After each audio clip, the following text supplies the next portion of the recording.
नमस्कार दोस्तों, progressive classes में आपका स्वागत है। हम लोग UP PCS previous year series को डिस्कस कर रहे थे। उसी सीरीज में आज हम वर्ष 2014 में आए क्वेश्चंस को डिटेल में करेंगे। अगर आप वर्ष 2015 से 2022 तक के डिस्कशंस को नहीं देखे हैं तो आप उसे डिस्क्रिप्शन में दिए गए लिंक के थ्रू जाकर देख सकते हैं।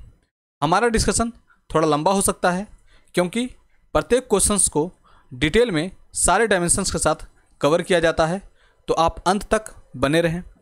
स्टार्ट करते हैं आज का क्वेश्चन। पहला क्वेश्चन है, कनिष्क के सारनाथ बौद्ध प्रतिमा अभिलेख की तिथि क्या है? तो 81 एडी यानी 81 ईस्वी है। कनिष्क जो थे वो कुषाण वंश के सबसे प्रतापी राजा थे, कुषाण वंश के। और कुषाण वंश की जो स्थापना की थी वो की थी कुजुल कड़फिसेस ने। और कनिष्क ने 78 ईस्वी में ये गद्दी पर बैठे थे और इसी उपलक्ष्य में शक संवत चलाया गया और इसी शक संवत को भारत सरकार द्वारा प्रयोग में लाया जाता है। बौद्ध धर्म की जो चौथी संगीति हुई थी वो कनिष्क के शासन काल में हुई थी, जो कि कुंडल वन में हुई थी। और कुंडल वन जो है वो कश्मीर में स्थित है। और इस समय जो चतुर्थ बौद्ध संगीति की जो अध्यक्षता की थी वो वसुमित्र ने की थी, तो इनको भी आप ध्यान रखेंगे। नेक्स्ट क्वेश्चन पे आते हैं। नेक्स्ट क्वेश्चन है, बिना बेगार के किसने सुदर्शन झील का जीर्णोद्धार कराया? तो रुद्रदामन प्रथम जो थे इन्होंने बिना बेगार के सुदर्शन झील का निर्माण करवाया था और इसके लिए इन्होंने निजी धन का प्रयोग किया था। सुदर्शन झील का जो सर्वप्रथम निर्माण किया था वो किया था चंद्रगुप्त मौर्य ने। चंद्रगुप्त मौर्य ने इसका निर्माण किया था और बाद में इसका जीर्णोद्धार जो है वो अशोक ने भी इसका जीर्णोद्धार करवाया था। नेक्स्ट क्वेश्चन को देखते हैं। 1306 ईस्वी में के बाद अलाउद्दीन खिलजी के समय में दिल्ली के सुल्तान तथा मंगोलों के बीच सीमा क्या थी? तो वो जो थी सीमा वो सिंधु नदी की सीमा थी। अलाउद्दीन खिलजी के काल में मंगोलों के सर्वाधिक आक्रमण हुए थे। तो अलाउद्दीन खिलजी के टाइम में सबसे ज़्यादा आक्रमण हुए थे दिल्ली पर, किंतु दिल्ली सल्तनत की सीमा जो थी उसको बाहर में ही इसने रोक दिया था, तो ये आप ध्यान रखेंगे। नेक्स्ट क्वेश्चन पे आते हैं। कौन सूफी संत महबूब ए इलाही कहलाता था? तो महबूब ए इलाही जो है शेख निजामुद्दीन औलिया कहलाते थे। शेख निजामुद्दीन औलिया के जो प्रमुख शिष्य थे वो अमीर खुसरो थे। और इन्होंने दिल्ली सल्तनत में 7 सुल्तानों का काल देखा था। हनूज इनका जो फेमस था हनूज दिल्ली दुरस्त, यानी दिल्ली अभी दूर है, यह जो कथन कहा गया था गयासुद्दीन तुगलक के लिए निजामुद्दीन औलिया ने कहा था। ये लाइन काफ़ी महत्वपूर्ण है। नेक्स्ट क्वेश्चन को देखते हैं। ख्वाजा मोइनुद्दीन चिश्ती किसके शिष्य थे? तो ये जो थे ख्वाजा उस्मान हारूनी के शिष्य थे। शेख निजामुद्दीन औलिया के धार्मिक विचारों द्वारा भारत में चिश्ती शाखा का अत्यधिक प्रचार होता है। इन्होंने लोगों को ईश्वरीय प्रेम की प्रेरणा दी एवं उनको सांसारिक व्यापार से छुटकारा दिलाने में सहायता प्रदान की। इन्हें सुल्तान उल औलिया भी कहा जाता है। सुल्तान उल औलिया का मतलब होता है संतों का राजा, संतों का राजा भी कहा जाता है। नेक्स्ट क्वेश्चन को देखते हैं। अबुल फजल द्वारा अकबरनामा पूरा किया गया था। कितने वर्षों में पूरा किया गया था? तो यह 7 वर्षों में अबुल फजल द्वारा यह पूरा किया गया था अकबरनामा।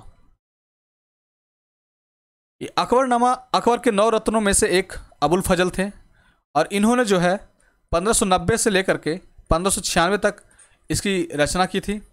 और यह पुस्तक जो है अकबर के काल की घटनाओं के वर्णन से संबंधित है। नेक्स्ट क्वेश्चन पे आते हैं। दस्तार बंदान कौन कहलाते थे? तो दस्तार बंदान जो थे उलेमाओं को कहा जाता था। दस्तार बंदान उलेमा सल्तनत काल में मुस्लिम धर्मगुरु हुआ करते थे। ये मुस्लिम धर्मगुरु होते थे और जिनका कार्य मुस्लिम कानूनों की विवेचना करना था। और इसके बाद भी उलेमाओं की अति सक्रियता और बेवजह सुल्तान पर मुस्लिम कानूनों के अनुपालन की प्रवृत्ति को अलाउद्दीन खिलजी और मोहम्मद बिन तुगलक जैसे शासकों ने नियंत्रित करते हुए उनके अनावश्यक हस्तक्षेप को रोकने का प्रयास किया था उलेमाओं को। तो उलेमाओं को रोकने का जो प्रयास किया था वो उनमें से अलाउद्दीन खिलजी थे और मोहम्मद बिन तुगलक। नेक्स्ट क्वेश्चन को देखते हैं। औरंगजेब ने किसको साहिबात उज जमानी की उपाधि प्रदान की? तो जहां आरा को इन्होंने ये उपाधि प्रदान की थी, साहिबात उज जमानी। जहां आरा जो थी वो बादशाह सम्राट शाहजहां की सबसे बड़ी बेटी थी, तो ये शाहजहां की बेटी थी। उनके पिता के उत्तराधिकारी और छठे मुगल सम्राट की, ये जो थे औरंगजेब जो थे वो छठे मुगल सम्राट था और उसी की वो बड़ी बहन थी जहां आरा, जिसे उस साहिबात उज जमानी की उपाधि प्रदान की थी। नेक्स्ट क्वेश्चन पे आते हैं। बंगाल के विभाजन के समय बंगाल का लेफ्टिनेंट गवर्नर था, तो कौन था लेफ्टिनेंट गवर्नर? तो लेफ्टिनेंट गवर्नर जो था सर एंड्रयूज फ्रेजर था। बंगाल विभाजन 1905 में हुआ था, 1905-6 में। और उस समय जो बंगाल के जो गवर्नर जनरल थे वो लॉर्ड कर्जन थे। कर्जन के भारत विरोधी कार्यों में सर्वाधिक महत्वपूर्ण था बंगाल विभाजन।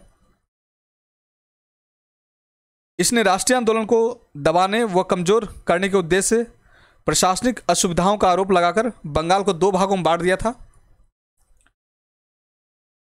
इस कार्य के लिए हिंदू एवं मुसलमानों में मतभेद भी पैदा किया था और फूट डालो और राज करो की जो नीति का जो कॉन्सेप्ट आया था वो यहीं से बंगाल विभाजन के समय से ही यह आया था।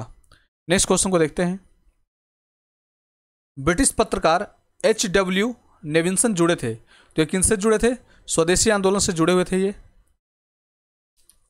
स्वदेशी आंदोलन मैंने बताया, ये भी स्वदेशी आंदोलन जो 1905 में हुआ था। ये जो बेब मिलर हैं, बेब मिलर का आपने नाम सुना होगा, बेब मिलर बहुत फेमस है, इसमें कंफ्यूज नहीं करना। बेब मिलर जो थे वो सविनय अवज्ञा आंदोलन से जुड़े हुए थे, सविनय अवज्ञा से। और जो H.W. नेविंसन जो थे वो स्वदेशी आंदोलन से जुड़े थे, तो इनको भी आप ध्यान रखेंगे। नेक्स्ट क्वेश्चन को देखते हैं।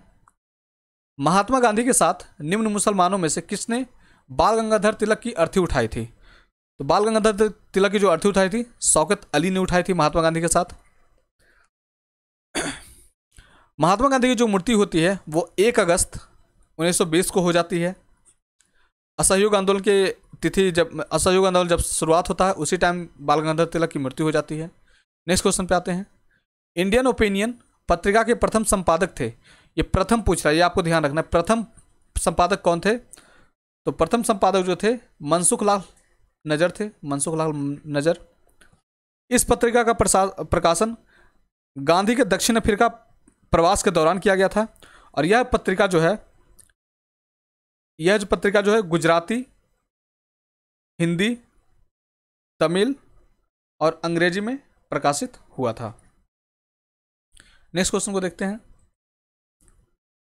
दादा भाई नौरोजी के विषय में निम्नलिखित में से कौन सा कथन असत्य है, कौन सा असत्य है, ये पूछ रहा है। तो देखते हैं स्टेटमेंट। पहला स्टेटमेंट है, वह पहले भारतीय थे जो एल्फिंस्टन कॉलेज बंबई में गणित एवं भौतिकी के प्रोफेसर नियुक्त हुए, तो ये बिल्कुल सही है। 1892 में उन्हें ब्रिटिश पार्लियामेंट का एक सदस्य निर्वाचित किया गया था, ये भी सही है। उन्होंने गुजराती पत्रिका रफ्त गुफ्तार का आरंभ किया था, ये भी सही है। उन्होंने 4 बार भारतीय राष्ट्रीय कांग्रेस की अध्यक्षता की। तो दादा भाई नौरोजी जो थे 4 बार इन्होंने नहीं किया था, जबकि 3 बार इन्होंने भारतीय राष्ट्रीय कांग्रेस की अध्यक्षता की थी। और इसका देख लेते हैं, जो पहला जो इन्होंने अध्यक्षता किया था नौरोजी जी ने 1886 में पहली बार किया था, फिर किया था 1893 में और थर्ड किया था 1906 के कलकत्ता अधिवेशन में। तो इन्होंने 3 भारतीय राष्ट्रीय कांग्रेस की अध्यक्षता की थी, ना कि 4। तो इस तरह ये जो है आंसर ये गलत हो जाता है, डी नंबर इसका हो जाएगा। नेक्स्ट क्वेश्चन पे आते हैं। भारतीय राष्ट्रीय कांग्रेस का अंतिम अधिवेशन जिसमें बाल गंगाधर तिलक ने भाग लिया था, तो बाल गंगाधर तिलक जो है 1919 के अमृतसर अधिवेशन में भाग लेते हैं। अगले अधिवेशन में के टाइम में ही, मतलब उससे पहले ही वो 1920 में उनकी मृत्यु हो जाती है। तिलक की जो मृत्यु हो जाती है 1920 में ही, और कलकत्ता अधिवेशन जो है 1917 में श्रीमती, ये जो है कलकत्ता वाला जो है एनी बेसेंट, इसकी अध्यक्षता करती है, जो कि भारत मतलब पहली विदेशी महिला थी जिन्होंने आईएनसी की अध्यक्षता की थी। 1907 का जो ये है सूरत अधिवेशन, सूरत अधिवेशन की अध्यक्षता जो किया था रास बिहारी बोस ने किया था, रास बिहारी घोष। और 1906 का जो किया था वो किया था दादा भाई नौरोजी ने।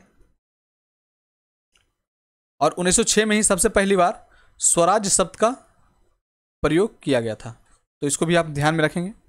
नेक्स्ट क्वेश्चन पे आते हैं। महात्मा गांधी ने अपनी निम्न पुस्तकों में से किसमें ब्रिटिश पार्लियामेंट को बांझ और वेश्या कहा? तो हिंद स्वराज पुस्तक में इन्होंने ऐसा कहा था, ब्रिटिश पार्लियामेंट को बांझ और वेश्या कहा था। ये जो है हिंद स्वराज जो है मूलतः गुजराती में लिखा गया था और ये जो है 1909 ईस्वी में गांधी जी द्वारा लिखा गया था। नेक्स्ट क्वेश्चन को देखते हैं। जलियांवाला बाग नरसंहार पर कांग्रेस जांच समिति की रिपोर्ट के प्रारूप लिखने का कार्य सौंपा गया था, तो किन्हें सौंपा गया था? महात्मा गांधी को यह सौंपा गया था। जलियांवाला बाग जो हत्याकांड होता है वह 13 अप्रैल 1919 को होता है और यह जो होता है अमृतसर में होता है। इस नरसंहार पर कांग्रेस जांच समिति की रिपोर्ट का प्रारूप लिखने का कार्य महात्मा गांधी को सौंपा जाता है और इस समिति के अध्यक्ष जो होते हैं वो मदन मोहन मालवीय होते हैं, मदन मोहन मालवीय। और मोतीलाल नेहरू जो होते हैं, मोतीलाल नेहरू, ये इसके सदस्य होते हैं, तो इनको भी आप ध्यान रखेंगे। नेक्स्ट क्वेश्चन पे मूव करते हैं। निम्न युग्मों में से कौन सुमेलित नहीं है, कौन सही नहीं है, उसको मिलान करना देखते हैं। सुभाष चंद्र बोस ने इंडियन स्ट्रगल लिखा था, बिल्कुल सही है। दादा भाई नौरोजी जो है poverty and un British rule in India लिखा था, ये भी सही है। राजेंद्र प्रसाद जो है इंडिया डिवाइडेड लिखे थे, ये भी सही है। फ्रैंक मोरिस जो है India from Curzon to Nehru and after लिखा था, तो ये गलत है। ये जो इन्होंने लिखा था India from Curzon to Nehru and after जो है ये दुर्गा दास जी ने लिखा था, दुर्गा दास ने। तो इस तरह जो है ये गलत दे रखा है मिलान। नेक्स्ट क्वेश्चन को देखते हैं। बीजी तिलक यानी बाल गंगाधर तिलक के सजा के पश्चात निम्नलिखित में से किसने दया की वकालत की थी और कहा था संस्कृत के एक विद्वान के रूप में तिलक में मेरी दिलचस्पी है? तो ये स्टेटमेंट कहने वाले जो थे मैक्स मुलर थे। नेक्स्ट क्वेश्चन को देखते हैं। कांग्रेस के मंच से भारतीय राष्ट्रीय कांग्रेस के किस अधिवेशन में प्रथम बार स्वराज शब्द व्यक्त किया गया था? तो कलकत्ता अधिवेशन के 1906 में किया गया था और इसकी जो अध्यक्षता किया था दादा भाई नौरोजी ने किया था, इसको भी आपको ध्यान रखना है। नेक्स्ट क्वेश्चन को देखते हैं। भारतीय राष्ट्रीय आंदोलन से संबंधित निम्नलिखित घटनाओं पर विचार कीजिए और नीचे दी गई कूट से घटनाओं का सही कालानुक्रम पता कीजिए। तो देख लेते हैं। बाल गंगाधर तिलक का जो निधन हुआ था वो कब हुआ था? तो ये 1 अगस्त 1920 को हुआ था, 1 अगस्त 1920 को। और एक अधिनियम के रूप में रॉलेट विधेयक का पास होना जो हुआ था यह हुआ था फरवरी 1919 में हुआ था। जलियांवाला बाग नरसंहार जो हुआ था वो 13 अप्रैल 1919 को हुआ था। और भारतीय राष्ट्रीय कांग्रेस का अमृतसर अधिवेशन जो हुआ था वह जो हुआ था 1919, ये हुआ था दिसंबर में, 26 से 30 दिसंबर के बीच में हुआ था। तो आप इसे सजा सकते हैं कोट से। तो ए नंबर जो है सही हो जाएगा, 2, 3, 4, 1। नेक्स्ट क्वेश्चन पे आते हैं। अपनी फांसी से पूर्व निम्नलिखित क्रांतिकारियों में से एक ने पीने हेतु दिए गए दूध को अस्वीकार कर दिया और कहा अब मैं केवल अपनी मां का दूध लूंगा। तो ऐसा स्टेटमेंट देने वाले थे राम प्रसाद बिस्मिल जी ने बोला था ये स्टेटमेंट। और इनको जो फांसी हुई थी वो गोरखपुर जेल में हुई थी। नेक्स्ट क्वेश्चन को देखते हैं। निम्नलिखित में से किसने गांधी इरविन समझौते में महात्मा गांधी के लाभ को सांत्वना पुरस्कार कहा था? सांत्वना पुरस्कार किसने कहा था? तो एलन कैम्पबेल जॉनसन ने कहा था। और ये जो थे एक अमेरिकी पत्रकार थे, ये अमेरिकी पत्रकार थे। नेक्स्ट क्वेश्चन पे आते हैं। सूची 1 को सूची 2 से मिलान करना है, तो चलिए देखते हैं। विनोबा भावे, विनोबा भावे जो थे वो व्यक्तिगत सत्याग्रह से संबंधित थे, तो ए का 2 हो जाएगा। बाल गंगाधर जो तिलक थे होम रूल आंदोलन से संबंधित थे, बी का 1 हो जाएगा। अरुणा आसफ अली जो थी वो भारत छोड़ो आंदोलन से संबंधित थी, सी का 4 हो जाएगा। और सरोजिनी नायडू जो थी वो धरसना रेड से संबंधित थी। तो आप ये मिला सकते हैं, ए का 2, बी का 1, ए का 2, बी का 1, इससे यही मिल जाता है, 1 नंबर हो जाएगा सही। नेक्स्ट क्वेश्चन को देखते हैं। काकोरी केस के अभियुक्तों के बचाव हेतु किसकी अध्यक्षता में एक समिति का गठन हुआ था? तो गोविंद वल्लभ पंत की अध्यक्षता में यह समिति का गठन हुआ था। ये जो काकोरी जो हत्याकांड हुआ था, काकोरी कांड जो हुआ था वो 9 अगस्त 1925 को हुआ था। और इसमें क्या है कि रेलगाड़ी से सरकारी खजाना लूट लिया जाता है, और ट्रेन जो थी उस समय सहारनपुर से लखनऊ की ओर जा रही थी, और उसी समय काकोरी जगह पे यह डकैती की जाती है। और काकोरी केस के अभियुक्तों के बचाव के लिए गोविंद वल्लभ पंत की अध्यक्षता में एक समिति गठित की जाती है। बचाव समिति के अन्य सदस्यों में चंद्रभानु गुप्त, मोहनलाल सक्सेना, अजीत प्रसाद जैन इत्यादि लोग होते हैं। हाल ही में यूपी सरकार ने काकोरी कांड को नाम जो बदलकर कर दिया है, काकोरी ट्रेन एक्शन कर दिया है, काकोरी ट्रेन एक्शन, इसको भी आप ध्यान रखेंगे। नेक्स्ट क्वेश्चन पे आते हैं। The man who divided India पुस्तक के लेखक कौन थे? तो इसके जो पुस्तक के लेखक थे रफीक जकारिया। आप इंडिया डिवाइडेड से कंफ्यूज मत करिएगा, इंडिया डिवाइडेड के जो लेखक थे वो डॉक्टर राजेंद्र प्रसाद थे, लेकिन ये पूछ रहा है the man who divided India, तो इसके जो लेखक थे वो रफीक जकारिया थे। अब्दुल कलाम आज़ाद ने जो लिखा था वो इंडिया विंस फ्रीडम लिखा था, India wins freedom. Rajendra Prasad जो हैं इंडिया डिवाइडेड लिखे थे, इंडिया डिवाइडेड। और लैरी कॉलिंस और डोमिनिक लिपियरे जो लिखे थे freedom at midnight, freedom at midnight जो था वो लैरी कॉलिंस और डोमिनिक लिपियरे लिखे थे। नेक्स्ट क्वेश्चन को देखते हैं। निम्नलिखित में से किसने भारतीय राष्ट्रीय कांग्रेस के कराची अधिवेशन जो कि 1931 में हुआ था को महात्मा गांधी की लोकप्रियता और सम्मान की पराकाष्ठा माना है? तो सुभाष चंद्र बोस ने माना था। नेक्स्ट क्वेश्चन को देखते हैं। निम्नलिखित में से किसने 1947 के कांग्रेस कमेटी की बैठक द्वारा विभाजन के प्रस्ताव के पारित होने को राष्ट्रवाद का संप्रदायवाद के पक्ष में समर्पण के रूप में लिया? तो सैफुद्दीन किचलू जो थे उन्होंने लिया था, doctor Saifuddin Kitchlew. Next question को देखते हैं। कौन सा कथन सुमेलित नहीं है उसको देखना है, चलिए देखते हैं। भगत सिंह जो थे द इंडियन सोशलिस्ट, इन्होंने नहीं लिखा था। द इंडियन सोशलिस्ट का जो लेखक थे वो थे श्यामजी कृष्ण वर्मा, श्यामजी कृष्ण वर्मा थे। तो इस तरह ए नंबर ही गलत हो जाता है। सचिन सन्याल जो है वंदे जीवन लिखे थे, सही है। लाला राम शरणदास जो है द ड्रीम लैंड लिखे थे, ये भी सही है। भगवती चरण बोहरा जो है द फिलोसफी ऑफ बॉम्ब लिखे थे, ये भी सही है। अच्छा, ये जो द इंडियन सोशोलॉजिस्ट जो है 1905 ईस्वी में ये लिखा गया था। भगत सिंह जो द्वारा जो पुस्तक लिखा गया था उसका नाम मैं लिख देता हूं इधर, YI, इसमें पूरा मैं लिख देता हूं, एक मिनट।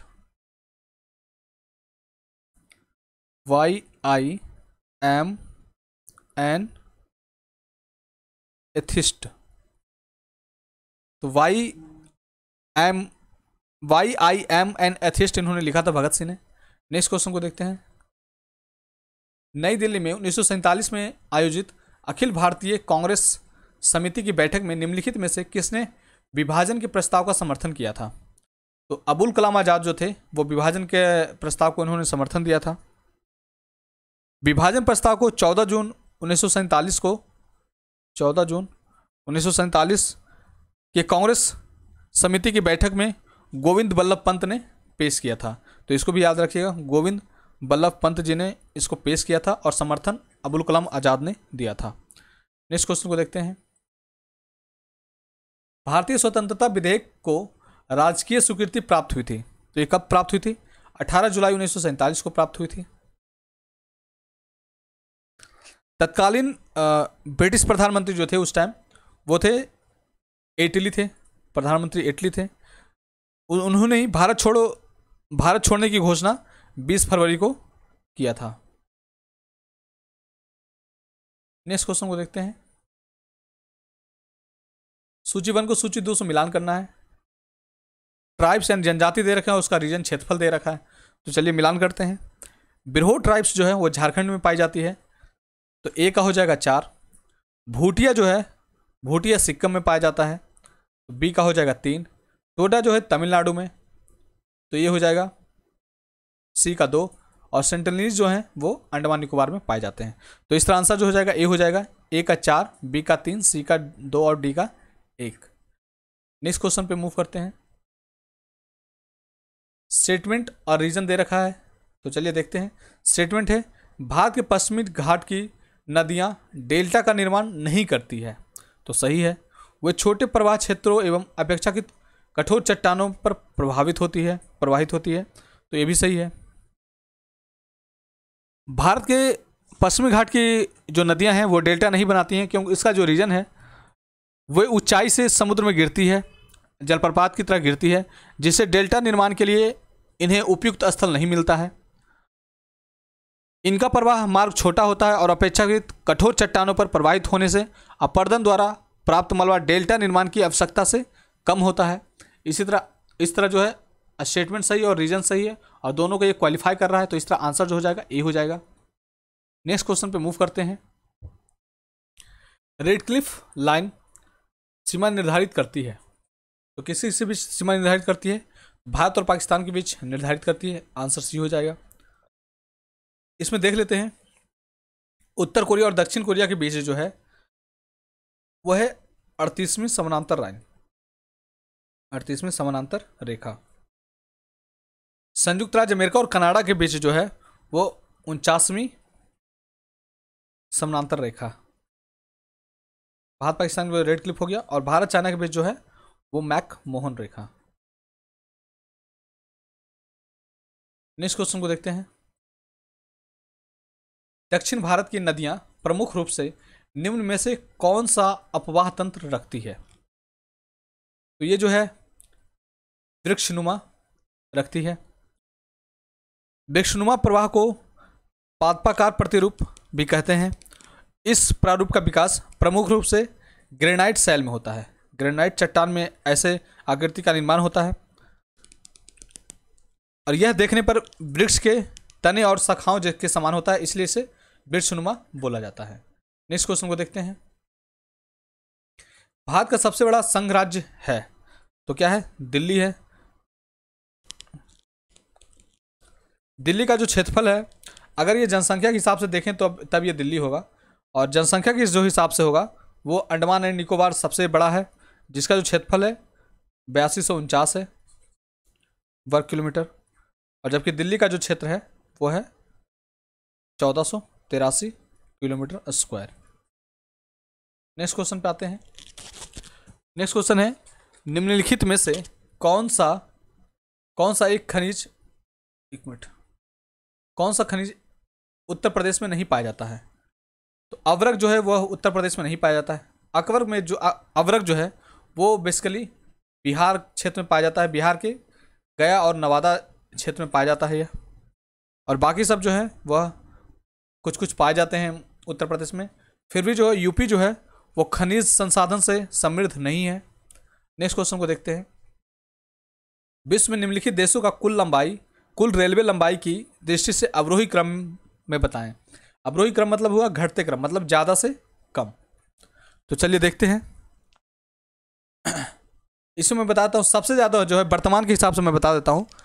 वर्तमान में जो सबसे ज़्यादा रेलवे लाइन जो है वो यूएसए में है, फिर रसिया में है, फिर चीन में है, फिर भारत में है, और फिर कनाडा में है। तो इससे आप मिला सकते हैं।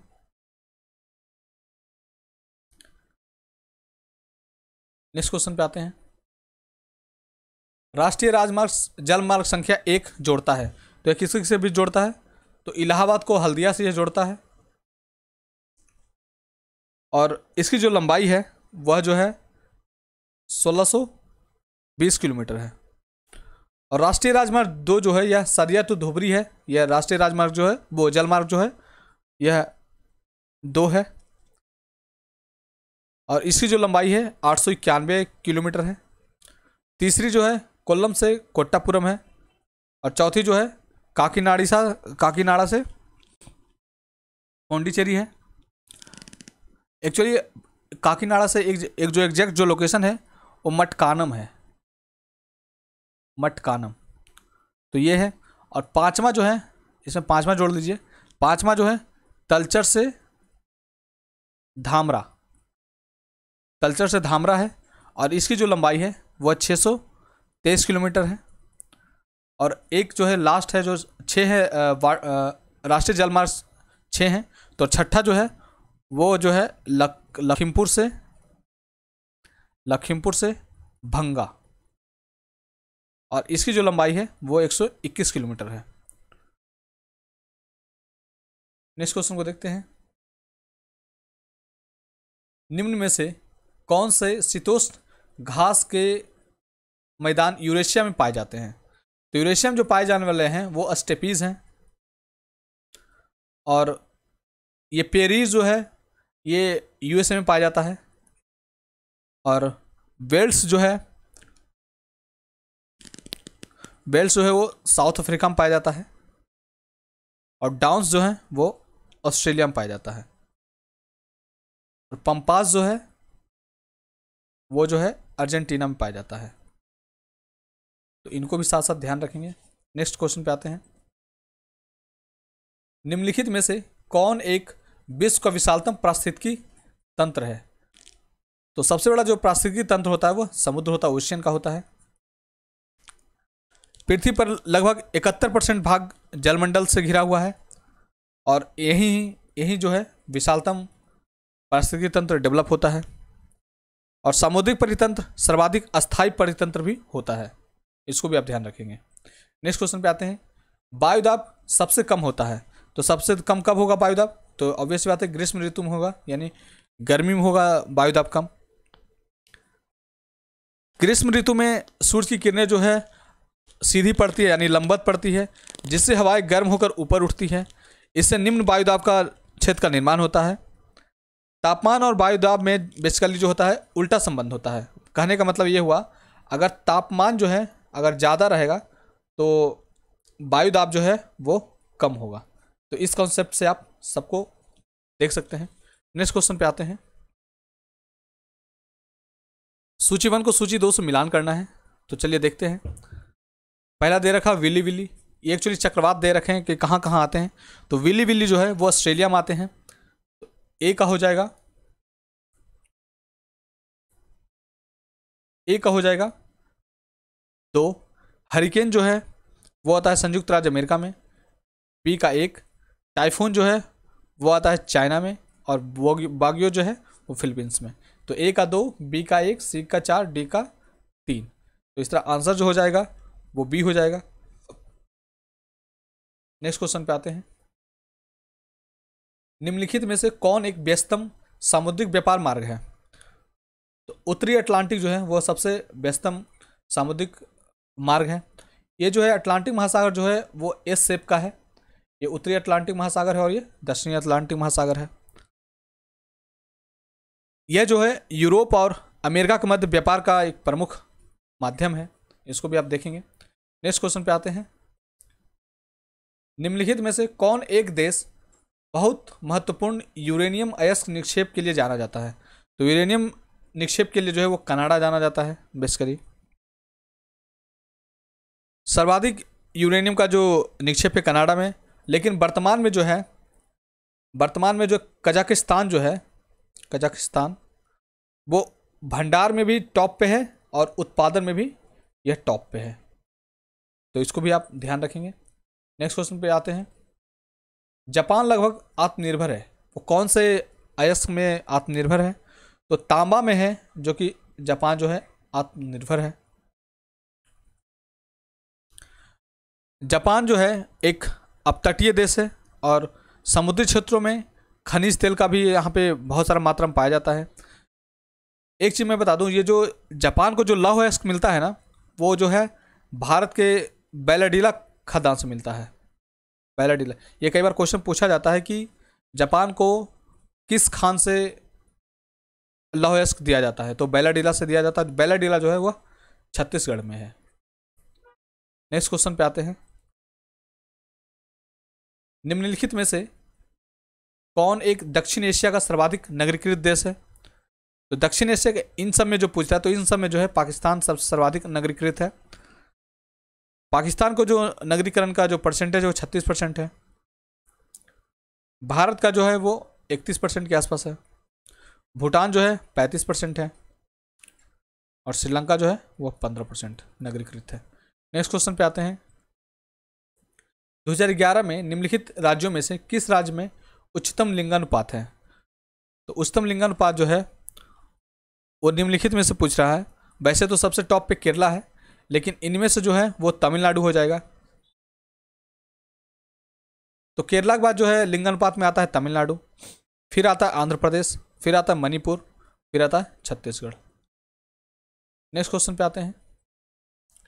2011 की जनसंख्या के अनुसार उत्तर प्रदेश, एक मिनट यार, 2011 की जनसंख्या के अनुसार उत्तर प्रदेश के किस जिले में जनसंख्या घनत्व सबसे अधिक है? तो गाजियाबाद में जो है जनसंख्या घनत्व सर्वाधिक है।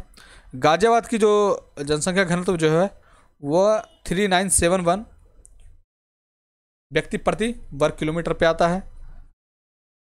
वाराणसी का जो है वो 2395 है।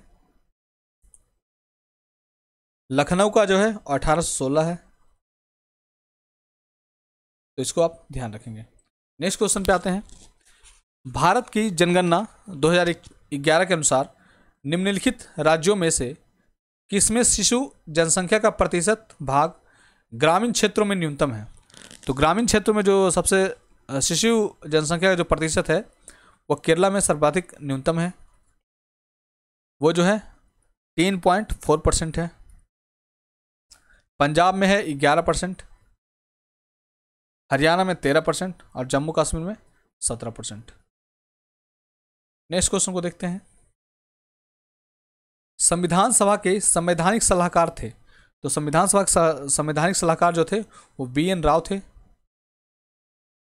कैबिनेट मिशन की संस्तुतियों के आधार पर भारतीय संविधान के निर्माण करने वाली संविधान सभा का गठन जो हुआ था वो नवंबर 1946 में हुआ था। और सच्चिदानंद सिन्हा जो थे, सच्चिदानंद सिन्हा, वो संविधान सभा के पहले अस्थायी अध्यक्ष थे। अस्थायी अध्यक्ष थे। नेक्स्ट क्वेश्चन पे आते हैं। निम्नलिखित में से कौन संविधान प्रारूप समिति के सदस्य थे? प्रारूप समिति के सदस्य कौन कौन से थे, तो इनको देखना है। तो इसमें थे N गोपालास्वामी थे, बिल्कुल सही है। जवाहरलाल नेहरू नहीं थे। अलादे कृष्ण अय्यर थे, ये भी थे। पटेल जी भी नहीं थे। तो 1 और 3 हो जाएगा। 1 और 3 वाला देख लीजिए, C नंबर है आंसर। बेसिकली इसमें जो थे प्रारूप समिति के जो अध्यक्ष थे डॉक्टर भीमराव अंबेडकर थे, ये तो आपको सबको पता है। और उनके अलावा जो है प्रारूप समिति में जो सदस्य थे उनके अलावा वो 6 सदस्य थे टोटल। तो पहला हम देख लेते हैं, वो N गोपालास्वामी हो गए, फिर हो गए अलादे कृष्ण अय्यर, 2 तो इन्होंने बता ही दिया। तीसरा जो है कन्हैया लाल मानिक लाल मुंशी बोलते थे, कन्हैया मानिक लाल मुंशी थे। दूसरा थे N माधव राव। उसके बाद थे मोहम्मद सादुल्ला। और फिर छठा जो थे वो DP खेतान थे। तो 4 ये हो गए और 2 ये हो गए। इस तरह टोटल 6 सदस्य थे और अध्यक्ष जो थे भीमराव अंबेडकर थे। नेक्स्ट क्वेश्चन को देखते हैं। निम्नलिखित में से कौन एक संवैधानिक संस्था नहीं है? तो वित्त आयोग है आर्टिकल 280 के अनुसार। आयु योजना आयोग जो है वो संवैधानिक संस्था नहीं थी। लोक सेवा आयोग है 312 के अनुसार और चुनाव आयोग है 324 आर्टिकल के अनुसार। तो योजना आयोग की जगह जो है 1 जनवरी 2015 को प्रधानमंत्री मोदी ने इसके जगह जो है वो नीति आयोग का गठन किया है। नेक्स्ट क्वेश्चन को देखते हैं। निम्नलिखित अनुच्छेद में से कौन एक राज्य सरकार को ग्राम पंचायतों को संगठित करने के लिए निर्देशित करता है? तो आर्टिकल 40 जो है वह ग्राम पंचायतों के गठन से संबंधित है और ये जो है भारतीय संविधान के भाग 9 में ही आता है। इसको भी आप देखेंगे। नेक्स्ट क्वेश्चन पे आते हैं। भारत के राष्ट्रपति पर महाभियोग चलाने के लिए कम से कम कितने दिन पूर्व की सूचना आवश्यक है? तो 14 दिन की सूचना पूर्व आवश्यक है। और जिस सदन से महाभियोग लाया जाता है उस सदन के 1/4 सदस्य का उस पर सिग्नेचर होता है और ये जो महाभियोग जो लाया जाता है वो संविधान के आर्टिकल 61 के तहत यह महाभियोग को लाया जाता है। नेक्स्ट क्वेश्चन पे आते हैं। भारतीय संसद की लोक लेखा समिति के अध्यक्ष को कौन मनोनीत करता है? तो लेखा समिति के जो अध्यक्ष का जो मनोनयन करते हैं वो है लोकसभा का अध्यक्ष। इस समिति में लोक लेखा समिति में जो है टोटल 22 मेंबर होते हैं। 15 होते हैं लोकसभा के और 7 जो होते हैं वो राज्यसभा के मेंबर होते हैं। यह समिति भारत के नियंत्रित महालेखा परीक्षक यानी कैग द्वारा दिए गए लेखा परीक्षण संबंधी प्रतिवेदनों की जांच करते हैं। नेक्स्ट क्वेश्चन पे आते हैं। राज्यसभा के विषय में कौन सही है? तो देखते हैं। यह भंग नहीं की जा सकती, बिल्कुल सही है। इनका कार्यकाल 5 वर्ष का होता है, यह भी सही है। सॉरी, ये इनका कार्यकाल ये तो कभी भंग ही नहीं होते हैं, तो इनका कार्यकाल डिफाइन नहीं है। प्रत्येक 2 वर्ष बाद इसके 1/3 सदस्यों का कार्यकाल समाप्त हो जाता है, ये सही है। इनके सदस्य 25 वर्ष की आयु के कम आयु के नहीं होंगे, ये गलत है। इनकी आयु जो होगी मिनिमम वो 30 साल होनी चाहिए। नेक्स्ट क्वेश्चन को देखते हैं। भारत की संसद होते हैं, तो संसद किस चीज से मिलकर बना होता है? तो राष्ट्रपति, लोकसभा और राज्यसभा से मिलकर बने होते हैं संसद। नेक्स्ट क्वेश्चन पे आते हैं। तो 1 2 3 हो जाएगा आंसर, सिंपल सा ए हो जाएगा। नेक्स्ट क्वेश्चन पे आते हैं। राष्ट्रपति आंग्ल भारतीय समुदाय के से कितने सदस्यों को नामित कर सकता है यदि वह इस राय का है कि लोकसभा में इस समुदाय का पर्याप्त प्रतिनिधित्व नहीं है? तो ऐसे जो है वो 2 को ला सकते थे, लेकिन 104वां संविधान संशोधन के तहत जो है वो इसको समाप्त कर दिया गया है और 104वां संविधान संशोधन जो है 2019 में लाया गया था। पहले जो था वो आर्टिकल 331 के तहत राष्ट्रपति 2 आंग्ल भारतीय समुदाय को मनोनीत कर सकता था, लेकिन अब जो है 104वें संविधान संशोधन 2019 के थ्रू इसको समाप्त कर दिया गया है। नेक्स्ट क्वेश्चन पे आते हैं। निम्नलिखित में से कौन संसद के दोनों सदनों की संयुक्त बैठक की अध्यक्षता करेगा? तो दोनों सदनों की संयुक्त बैठक की जो अध्यक्षता करता है लोकसभा अध्यक्ष करते हैं।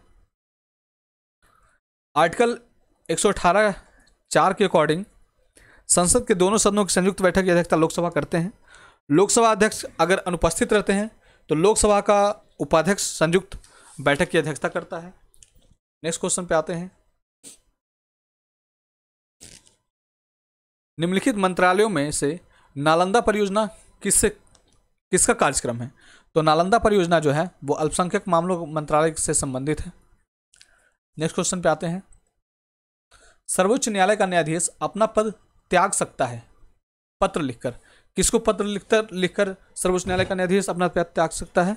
तो राष्ट्रपति को वह पत्र लिखकर अपना पद त्याग सकता है। और ऐसा जो है इसके लिए आर्टिकल जो है 124 के सबसेक्शन 2 के सबसेक्शन क में इसका मेंशन है। नेक्स्ट क्वेश्चन पे आते हैं। निम्नलिखित में से किस बाद में भारतीय संविधान के मूलभूत ढांचे की अवधारणा प्रतिपादित की गई थी? तो ये जो है केशवानंद भारती बनाम केरला में की गई थी, जो कि इसमें ऑप्शन में नहीं है, तो इस तरह आंसर जो हो जाएगा डी हो जाएगा। और केशवानंद भारती बनाम केरला राज्य 1973 में यह हुआ था, यह 1973 में प्रतिपादित किया गया था। नेक्स्ट क्वेश्चन पे आते हैं। निम्नलिखित में से किस एक अधिनियम द्वारा भारत में संघीय न्यायालय की स्थापना की गई थी? तो भारत परिषद अधिनियम 1861 के तहत, इसके द्वारा तो सुप्रीम कोर्ट की वो की गई थी। 1909 नहीं है, 1919 भी नहीं है। ये भारत शासन अधिनियम जो है 1935 के तहत ये जो है संघीय न्यायालय यानी सुप्रीम कोर्ट की स्थापना की गई थी। और वो जो है 1 अक्टूबर 1937 को भारत शासन अधिनियम 1935 के तहत इसकी स्थापना की गई थी। और प्रथम मुख्य न्यायाधीश जो थे वो मैं लिख देता हूँ नाम, सर मॉरिस ग्यूवेर। नेक्स्ट क्वेश्चन पे आते हैं। निर्वाचन आयुक्त हटाया जा सकता है, तो निर्वाचन आयुक्त कैसे हटाया जा सकता है? तो मुख्य निर्वाचन आयुक्त के परामर्श पर राष्ट्रपति द्वारा। संविधान के भाग 15 में मुख्य निर्वाचन आयुक्त का वर्णन दिया गया है और उसका जो आर्टिकल है 324 से 329 के बीच में दिया गया है।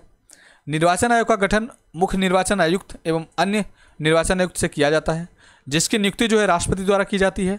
निर्वाचन आयुक्त मुख्य निर्वाचन आयुक्त के परामर्श पर राष्ट्रपति द्वारा हटाया जा सकता है। नेक्स्ट क्वेश्चन पे आते हैं। किसी राजनीतिक दल को क्षेत्रीय दल के रूप में मान्यता दी जाती है यदि वह राज्य में या तो लोकसभा या विधानसभा में 6% वोट प्राप्त करता हो। तो ऑप्शन नंबर बी जो है वह सही होगा। नेक्स्ट क्वेश्चन पे आते हैं। भारत में निम्नलिखित राज्यों के बनाने के सही कालानुक्रम की पहचान कीजिए और नीचे दिए गए कोड से कीजिए। तो देखते हैं कब क्या बना है, कब कौन सा बना है। तो आंध्र प्रदेश जो है वो 1953 में बना है। हिमाचल प्रदेश जो है 1971 में बना है। हरियाणा जो है 1966 में बना है और सिक्किम जो है 1975 में बना है। तो आप इसे मिलान सकते हैं। तो सबसे पहले जो हो जाएगा वो आंध्र प्रदेश हो जाएगा। पहला 1 हो जाएगा, फिर हो जाएगा 3, 1 3, फिर 2 और फिर 4। तो बी नंबर जो है वो सही हो जाएगा। नेक्स्ट क्वेश्चन पे आते हैं। निम्नलिखित में से कौन सी एक समिति पंचायती राज संस्था से संबंधित नहीं है? तो देखते हैं। PVN राव समिति ये नहीं है। LM सिंघवी है, अशोक मेहता समिति है और बलवंत मेहता समिति जो है वो भी है। ये जो पहले देख लेते हैं, बलवंत मेहता समिति जो है वो बनाई गई थी 1957 में, इसके गठन की गई थी। अशोक मेहता की 1977 में की गई थी। LM सिंघवी की जो है वो 1986 में की गई थी। और एक थे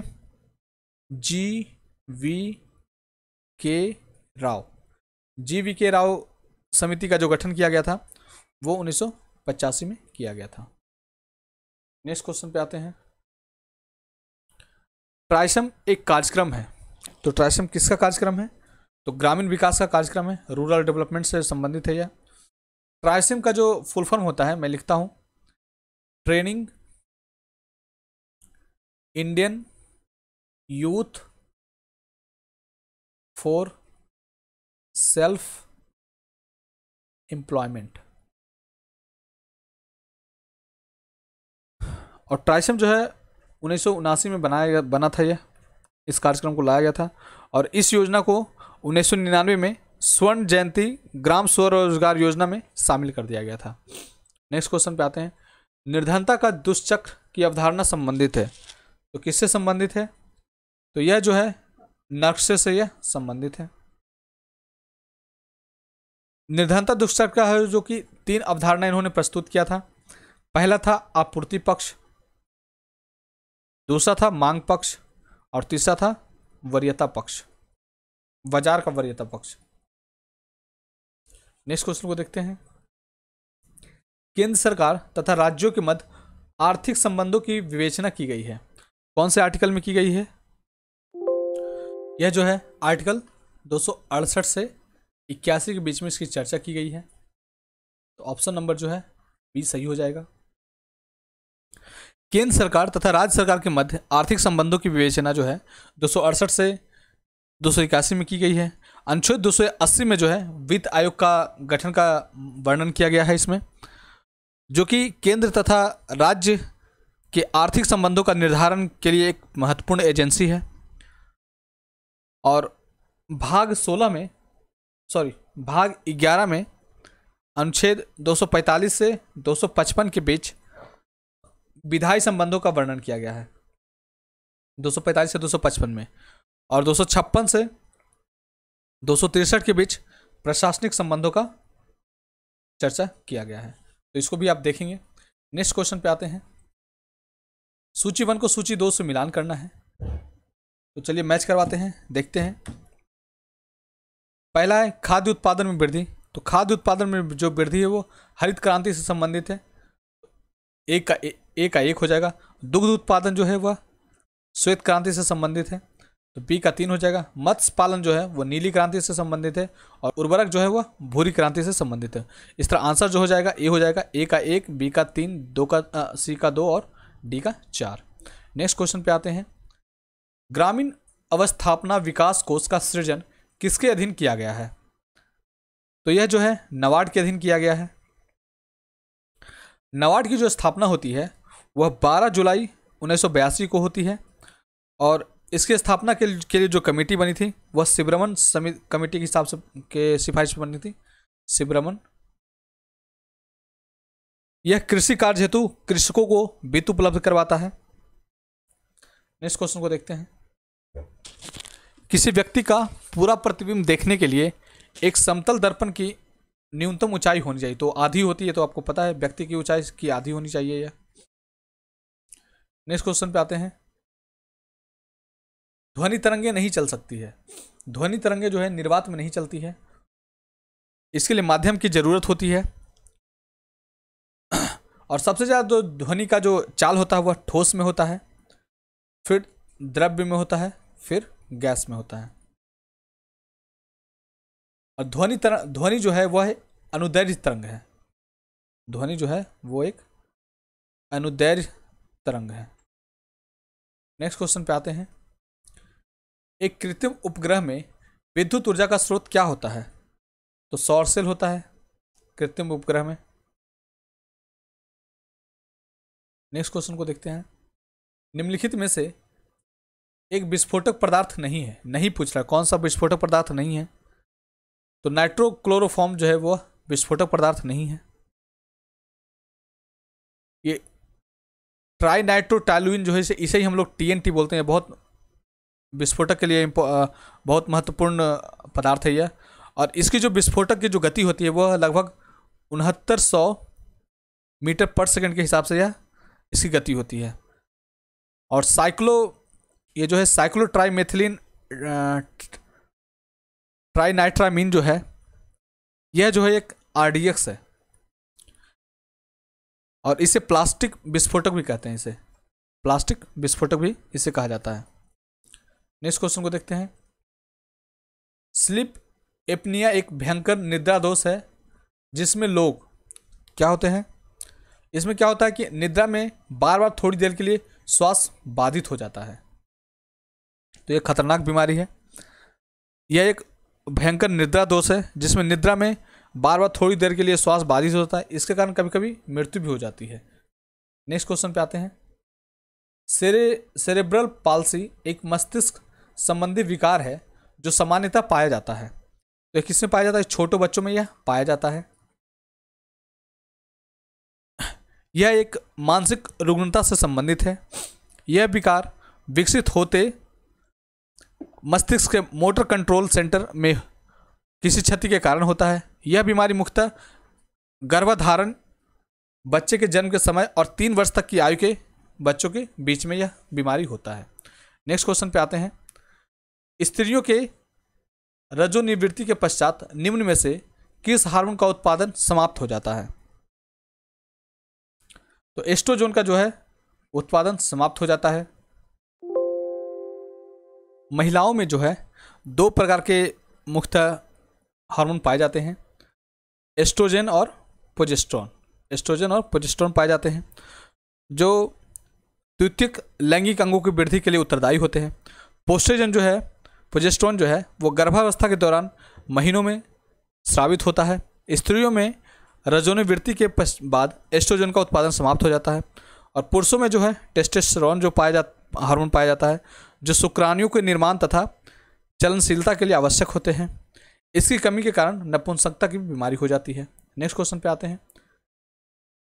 कोरोनरी धमनी बाईपास सर्जरी में जो रक्त वाहिका ग्राफ्ट हेतु उपयोग में लाई जाती है वह होती है, तो वह क्या होती है? वो पांव से ली गई सिरा ये नहीं होती है, ये भी नहीं होती है। छाती के वक्ष स्थान से ली गई धमनी ये भी नहीं होती। तो यह इनमें से कोई नहीं होगा, आंसर इसका डी हो जाएगा।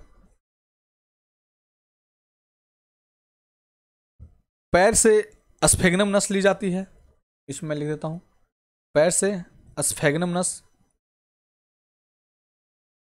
सीने से इंटरनल मेमोरी आर्टरीज ली जाती है। आगे वाले हाथ से रेडियल आर्टरीज ली जाती है। और पेट से जो है गैस्ट्राइपली प्लोइक होता है, उसको आर्टरीज को ली जाती है। तो इस तरह आंसर जो हो जाएगा डी हो जाएगा। नेक्स्ट क्वेश्चन को देखते हैं। बायोलॉजिकल रिसरफेसिंग एक आधुनिक सेल तकनीक है जिसके द्वारा उपचार करते हैं। तो किसका उपचार करते हैं? घुटने के जोड़ का यह उपचार करते हैं। नी जॉइंट का इसका उपचार करते हैं इसमें। नेक्स्ट क्वेश्चन को देखते हैं। अस्पताल के निम्नलिखित में से किस विभाग में कैथ लैब होगी? तो यानी पूछा बेसिकली कैथ लैब जो है किससे संबंधित है? तो कैथ लैब जो है वह कार्डियोलॉजी विभाग में होता है।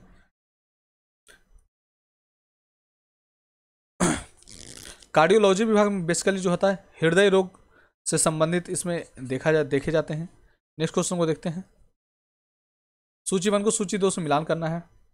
विटामिन दे रखे हैं और उसमें पाए जाने वाले तत्व दे रखे हैं। चलिए मिलान करते हैं। B12 में जो है वो कोबाल्ट पाया जाता है, तो A का 2 हो जाएगा। हीमोग्लोबिन जो है वो हीमोग्लोबिन में लोहा पाया जाता है, तो B का 4 हो जाएगा। क्लोरोफिल में जो है मैग्नीशियम पाया जाता है, तो C का 1 हो जाएगा। और पीतल में जो है वह कॉपर होता है पीतल। तो इस तरह जो आंसर हो जाएगा वो हो जाएगा A का 2, B का 4, C का 1 और D का 3। नेक्स्ट क्वेश्चन पे आते हैं। कुछ समुद्री जंतु एवं कीट अंधेरे में अपने शरीर से प्रकाश उत्पन्न करते हैं, तो इस परिघटना को कहते हैं, इस परिघटना को क्या कहते हैं? बायोल्यूमिनेंस कहते हैं। नेक्स्ट क्वेश्चन को देखते हैं। बायोटेक्नोलॉजी पार्क अवस्थित है। बायोटेक्नोलॉजी पार्क कहाँ अवस्थित है? तो लखनऊ में वह यह अवस्थित है। नेक्स्ट क्वेश्चन को देखते हैं। पर्यावरण का संतुलन बनाए रखने के लिए वन के अंतर्गत क्षेत्रफल होना चाहिए। कितना क्षेत्रफल होना चाहिए? तो 33% क्षेत्रफल होना चाहिए। भारत वन रिपोर्ट 2021 के अकॉर्डिंग भारत में जो कुल भौगोलिक क्षेत्र का जो है वन है वो है 24.62% है। नेक्स्ट क्वेश्चन को देखते हैं। विश्व ओजोन दिवस मनाया जाता है, तो 16 सितंबर को यह विश्व ओजोन दिवस मनाया जाता है। ओजोन क्षेत्र से उत्पन्न चिंता के परिप्रेक्ष्य में 16 सितंबर 1987 को जो है वो मॉन्ट्रियल प्रोटोकॉल होता है और उसमें 33 देश शामिल होते हैं। और इसी समझौता के अवसर पर 16 सितंबर को अंतर्राष्ट्रीय ओजोन संरक्षण दिवस मनाया जाता है। नेक्स्ट क्वेश्चन को देखते हैं। ग्रीन मफलर संबंधित है। ग्रीन मफलर जो है वह ध्वनि प्रदूषण से संबंधित है। ग्रीन मफलर जो है वह ध्वनि प्रदूषण की समस्या से लड़ने के लिए एक युक्ति है।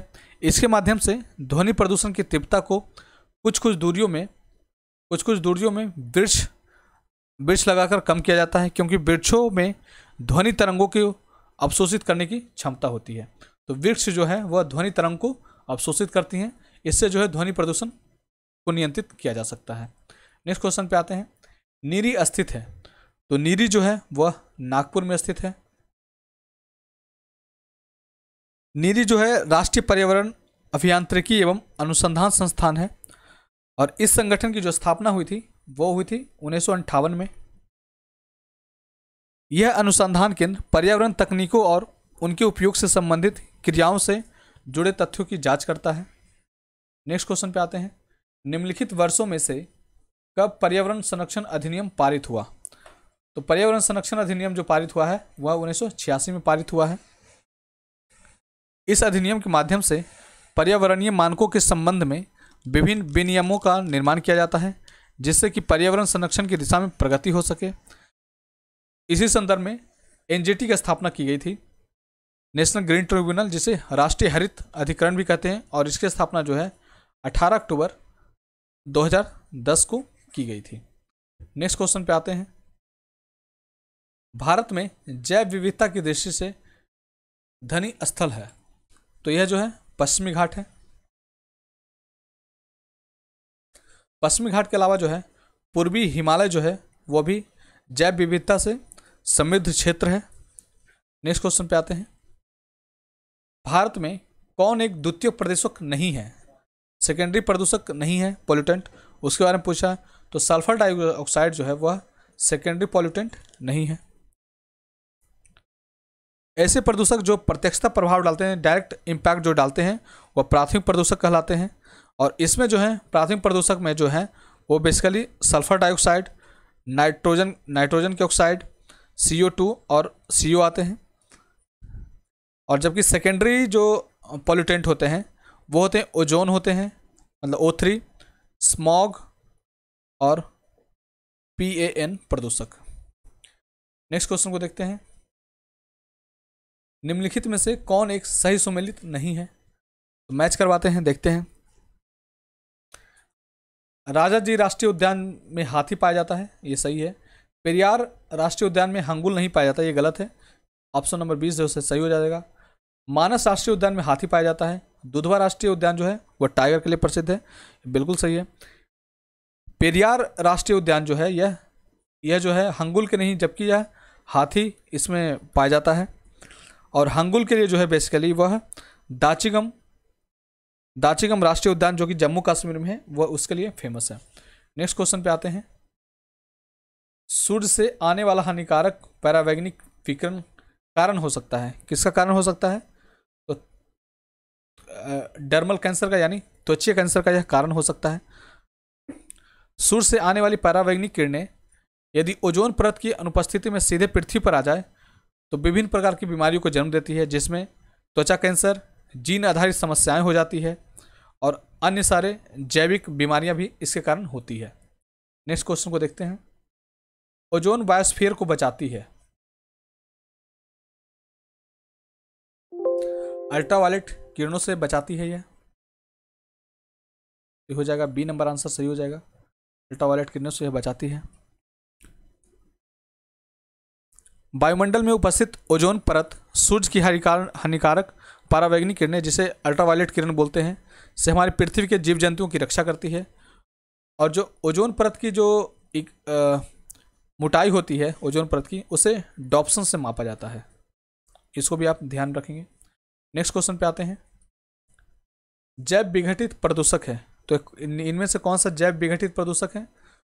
तो वो बाहित मल जो है वो है जैव विघटित प्रदूषक।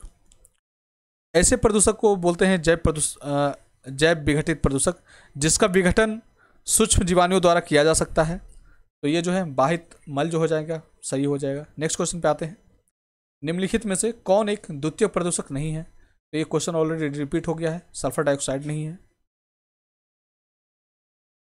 भारत में अवस्थापित होने वाला पहला राष्ट्रीय उद्यान है, तो कौन है? कार्बेट राष्ट्रीय उद्यान जो है वो है। कार्बेट राष्ट्रीय उद्यान का इसका जो पहले नाम था वो था हेलेन राष्ट्रीय उद्यान था, जिसकी जो स्थापना की गई थी 1936 में की गई थी। और इसका जो नाम बदलकर अब कर दिया गया है, रामगंगा नेशनल पार्क कर दिया गया है। नेक्स्ट क्वेश्चन को देखते हैं। जैव विविधता का अर्थ है, तो जैव विविधता का क्या अर्थ है? एक निर्धारित क्षेत्र में विभिन्न प्रकार के पादप एवं जंतु से संबंधित है। नेक्स्ट क्वेश्चन पे आते हैं।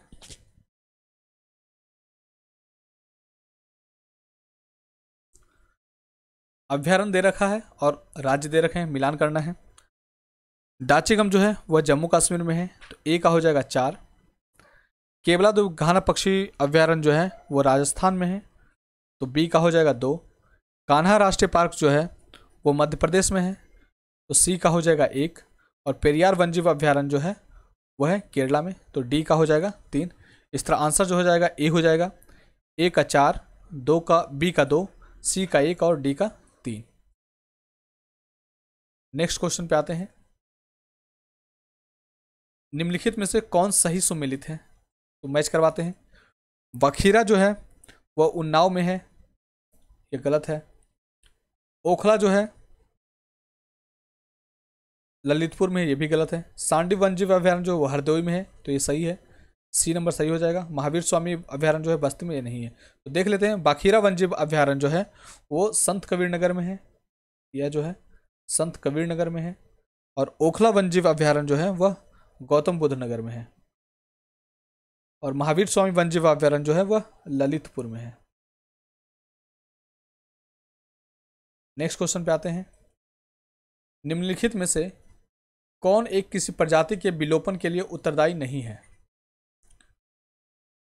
तो ब्रॉड नीके जो है यह उत्तरदायी नहीं है, व्यापक कर्मणता। नेक्स्ट क्वेश्चन पे आते हैं। उत्तर प्रदेश में सस्य जलवायु क्षेत्रों की संख्या है, तो सस्य जलवायु क्षेत्र कितने हैं, 9 हैं टोटल। इसमें मैं लिख देता हूं, पहला जो है भावर या तराई क्षेत्र है, दूसरा है पश्चिमी क्षेत्र, तीसरा है मध्य पश्चिमी मैदान, चौथा है दक्षिण पश्चिम समशुष्क मैदान, पांचवा है मध्य मैदान, छठा है बुंदेलखंड प्रदेश, सातवां है उत्तर पूर्वी मैदान, आठवां जो है पूर्वी मैदान है, और नौवां जो है वो विंध्य प्रदेश है, विंध्य प्रदेश। नेक्स्ट क्वेश्चन पे आते हैं। सूची 1 को सूची 2 से मिलान करना है, तो मैच करवाते हैं। सर्व शिक्षा अभियान जो है वह 2001 में लॉन्च हुआ था, तो ए का हो जाएगा 3। साक्षर भारत जो है वह 2009 में आया था, तो बी का हो जाएगा 4। ऑपरेशन ब्लैक बोर्ड जो है 1987 में लॉन्च हुआ था, सी का 1। और राष्ट्रीय साक्षरता मिशन जो है 1988 में आया था, तो डी का 1। तो इस तरह आंसर जो हो जाएगा डी हो जाएगा, ए का 3, बी का 4, सी का 1 और डी का 2। नेक्स्ट क्वेश्चन, और ये आज का लास्ट क्वेश्चन है, तो देखते हैं। होमी भाभा पुरस्कार निम्न में से किस क्षेत्र में विशेष योगदान के लिए दिया जाता है, तो नाभिकीय ऊर्जा में विशेष योगदान के लिए यह दिया जाता है। यह पुरस्कार भारत में परमाणु ऊर्जा के सूत्रधार होमी जहांगीर भाभा के नाम से प्रारंभ किया गया है। तो धन्यवाद दोस्तों, आप प्रोग्रेसिव क्लासेस को आप सब्सक्राइब कर सकते हैं और अपने दोस्तों के साथ शेयर कर सकते हैं।